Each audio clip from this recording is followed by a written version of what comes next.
અન્યસ્ય દોષ ગુણ ચિંતનમાં સુમુક્ત્વા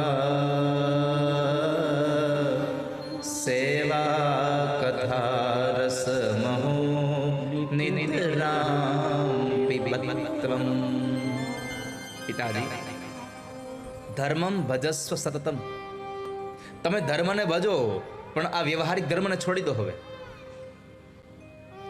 બીજું, સેવા કથા રસમહો નિતરામ પિબત્વમ. તમે નિત્ય ભગવાનની કથા સાંભળો. આપણા બધાના જીવનમાં એકમાત્ર નિર્ણય હોવો જોઈએ કે 24 કલાકમાંથી હું કમસે કમ 10 મિનિટ તો 10 મિનિટ પણ રોજ ભગવાનની કથા સાંભળીશ. અને અત્યારે ક્યાં બીજે ક્યાંય જવાની જરૂર છે? તમારા ખીચામાં જ કથા પડી છે. મોબાઈલ કાઢો, યુટ્યુબમાં જોઈ લો, ગમે તેની કથા આવતી હોય, કથા સાંભળી લો. ત્રીજું, સેવસ્વ સાધુ પુરુષાન જહિ કામ તૃષ્ણા. સાધુઓની સેવા કરો, સંતોની સેવા કરો.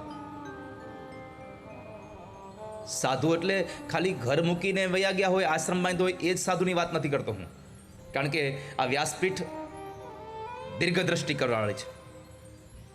આ સમાજના જે સજ્જન પુરુષો છે એ સમાજ માટે કોઈ સારું કામ કરતા હોય તો એની હારે રહીને તમે સેવા કરો, એ સાધુની સેવા છે. સુખી થવા માટે પિતાજી સૌથી મોટો એક ઉપદેશ તમને એ કરું, અન્યસ્ય દોષ ગુણ ચિંતન માશ મુક્તવા.